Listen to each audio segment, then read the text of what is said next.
पश्चिम बंगाल, जहां दिन में जिंदगी बहती है और रात में कुछ और। सुंदरवन का वो इलाका जहां जंगल इतना घना है कि धूप भी जमीन तक पहुंचने से डरती है। लोग कहते हैं यहाँ रात को जानवर नहीं, उनकी बीती हुई रूहें निकलती है। कोलकाता से आया एक लड़का जिसका नाम अर्जुन था, एक रिसर्च के सिलसिले में उस गांव में जा पहुंचा। वो गांव देखने में काफ़ी ज़्यादा अजीब था।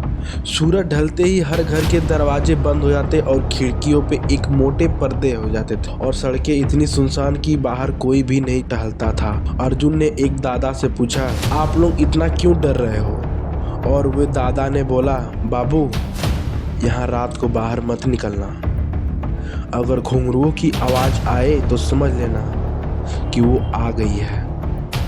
अर्जुन ने हंस दिया। उसे लगा कि ये सब कहानियां हैं जो कि हमें डराने के लिए बताई जा रही है। लेकिन उस रात सुंदरवन ने उसे जवाब दिया।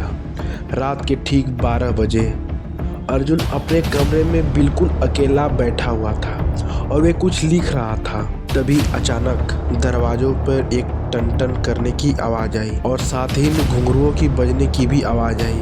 उसने खिड़की खोली, बाहर कोई भी नहीं था, लेकिन जमीन पे गीले कीचड़ में नंगे पैर के निशान जो कि सीधे उसके कमरे तक आए और वहीं ख़त्म हो गए। ये सब मंजर को देखकर उस रात वे सो नहीं पाया।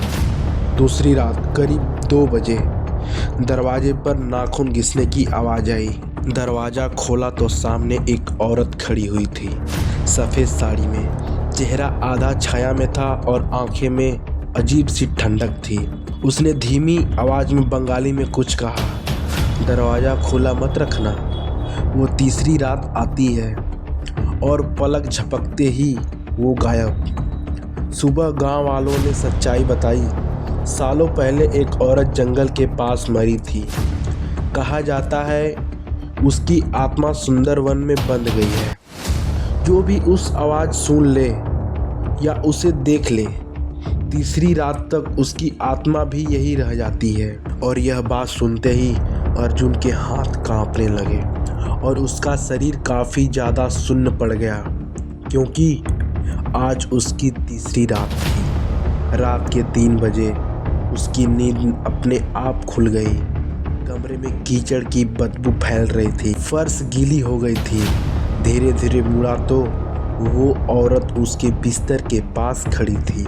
इस बार उसका चेहरा बिल्कुल साफ था, लेकिन आंखें ही नहीं थी, सिर्फ काले गड्ढे।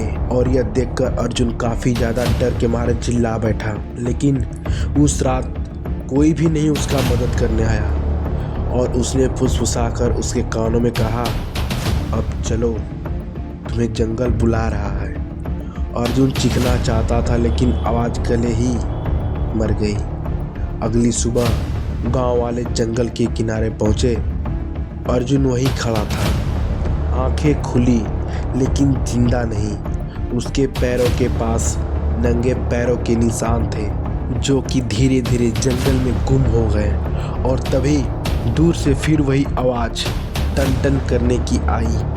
आज भी पश्चिम बंगाल के सुंदरवन में कहा जाता है, अगर रात में घुंघरुओं की आवाज़ सुनो तो खिड़की को बिल्कुल भी मत खोलना, क्योंकि सुंदरवन में रात को इंसान नहीं, रूहें रास्ता ढूंढती हैं। यदि आपको ये कहानी अच्छी लगी तो लाइक एंड सब्सक्राइब ज़रूर करें और एक राज की बात ज़रूर हमें कमेंट में बताएं।